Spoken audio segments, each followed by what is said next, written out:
Good morning everyone. I am Priyanka Kulsandar, Assistant Professor IT Department. In my previous video, we discussed about how to perform the operation on 2-input TTL NAND gate. And in this video, we discuss about complementary metal oxide semiconductor and how to perform the operation on 2-input CMOS NAND gate. Okay. Topics are covered in this video like introduction to CMOS, also working of 2-input CMOS NAND gate, advantages of CMOS, disadvantages of CMOS, characteristics of CMOS and comparison of CMOS and TTL. Now first we discuss introduction of CMOS. CMOS is nothing but the complementary metal oxide semiconductor logic, okay, and it is used for P channel and N channel MOSFET. Now first we discuss what is P channel MOSFET. The P channel semiconductor can be defined as a once the relevant impurity atom such as indium, gallium are added to an intrinsic semiconductor, then it is called as p-channel semiconductor. In this semiconductor, the majority charge carriers are holes, whereas the minority charge carriers are electrons. Okay, and types of semiconductor can be formed by adding relevant impurities. Once the impurity is added, then it creates holes or vacancy of electron. So it is called as a acceptor atom. Now we discuss N-channel MOSFET. The N-type semiconductor can be defined as a once the pentavalent impurity atoms such as Sb, As is added to an intrinsic semiconductor, then it is known as N-type semiconductor. In this semiconductor, the majority charge carries the electron, whereas the minority charge carries the holes. Okay, and the N types of semiconductor can be formed by adding the pentavalent impurities. In P channel, adding trivalent impurities, and in N channel, adding the pentavalent impurities. Once this impurity is added, then it creates the holes or vacancy of electron. So it is called as an acceptor atom. Once the impurity is added, then it gives extra electron. So this is called as a donor atom. Okay. Now we discuss structure of 2-input CMOS NAND gate.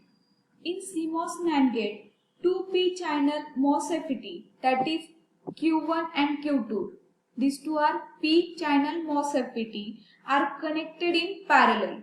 Okay, and 2 n-channel MOSFET, that is Q1, Q3 and Q4, that is n-channel MOSFET are connected in serially.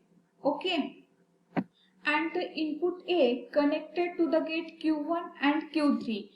Input A that is connected to the Q1 and Q3, and input B that is connected to the Q2 and Q4. This is the structure diagram of 2-input CMOS NAND gate. Now we discuss how to perform the operation on 2-input CMOS NAND gate. Okay. Now first case is when A equal to 0 and B equal to 0. In this case, when we apply both the inputs are low, that means Q1 and Q2 will be turned on and Q3 and Q4 will be turned off. Here see in this diagram, Q1 and Q2 will be low state and Q3 and Q4 will be off state. Okay.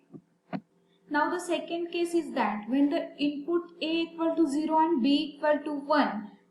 In this case, when the input A equal to 0 is given to the Q1 and Q3, will be on and Q3 will be off.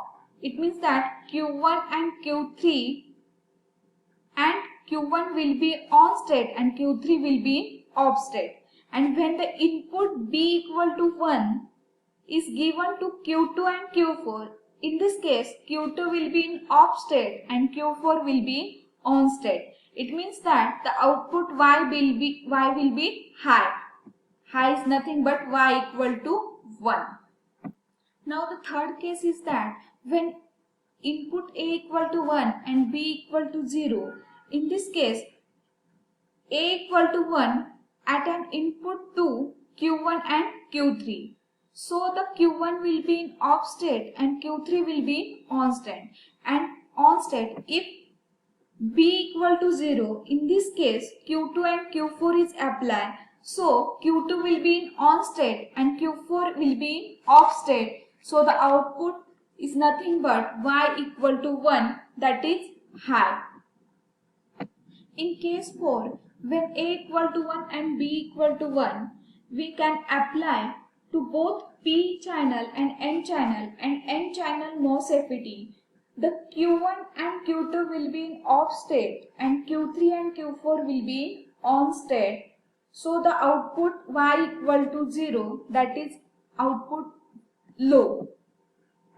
With the help of these 4 cases, you have to perform the operation on 2-input CMOS NAND gate. Now we discuss advantages of CMOS. The first advantage is that they consume less power. CMOS consume less power. Second one is they have a better noise margin. CMOS has better noise margin. Then fan out of CMOS device is more. Okay, and CMOS can be operated at high voltage because the noise immunity of logic circuit is improved. Now next we discuss disadvantages of CMOS. It is slow switching speed. Also, CMOS device can easily destroyed by static electricity. Okay, and it is not used in bipolar. It means no bipolar, and it is difficult to implement. Also, the provide get better and greater propagation delay. It is used to provide greater propagation delay. Now we discuss features of CMOS. It is basically used for constructing integrated circuit.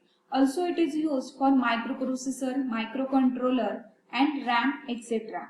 CMOS technology has low power dissipation as compared to other technologies. CMOS provide faster operation. Always remember, CMOS provide faster operation and it has low packing density. CMOS has low packing density. Now we discuss characteristics of CMOS.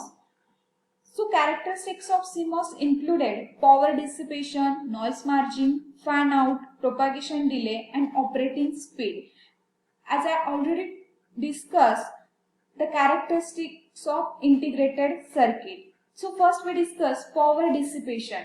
Power dissipation depends on different parameters like power supply, voltage, frequency, etc.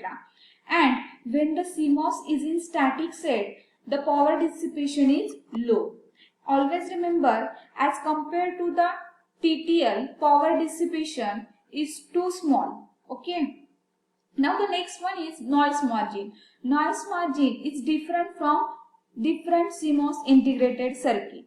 The noise margin makes sure that if any finite noise margin is added to the signal, which is the logic 1 should be remain the logic 1 only. Okay, and the noise margin for CMOS, the approximately range, that is 1.45 voltage to the 2.9 voltage, that it depends upon the CMOS subfamily. And the CMOS integrated circuit are preferred instead as the TTL as noise margin is high. Now next one is fan out. Fan out of CMOS, it depends on type of load conducted, and fan out of CMOS is generally larger than 50. Now the next one is propagation delay.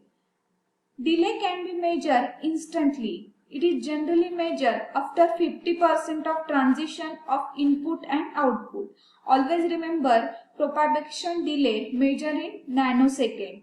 Also the propagation delay for CMOS is 70 nanosecond. And the next one is operating speed. The operating speed of CMOS is nothing but the 50 to 100 nanosecond, and the operating speed is less compared to TTL. CMOS operating speed is less as compared to TTL. Now we discuss difference between CMOS and TTL. CMOS device is used for P and N channel MOSFET, and TTL device is used bipolar junction transistor. Also, the noise immunity of CMOS is better than TTL, and noise immunity of TTL is less than CMOS. Now, the switching speed of CMOS is less than TTL, and switching speed of TTL is faster than CMOS. Then the operation region of CMOS, that is ohmic or cutoff region. It is operating ohmic or cutoff region, and TTL is operating saturation or cutoff region. Now the fan out range of CMOS till 15 and the fan out range for TTL, that is 10. CMOS power dissipation per gate, that is 0.1 milliwatt, and TTL power dissipation per gate, that is 10 milliwatt. Okay, and the power supply voltage for CMOS, that is 10 to 15 voltage, and power supply voltage for TTL, that is 5 voltage, and application of CMOS, that is portable instrument with battery supply, and application of TTL, that is laboratory instrument.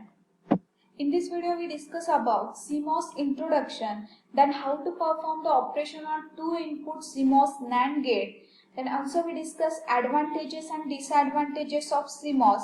Also we discuss features and characteristics of CMOS and comparison between CMOS and TTL. Hope so everyone understand the concept. Thank you so much for watching this video.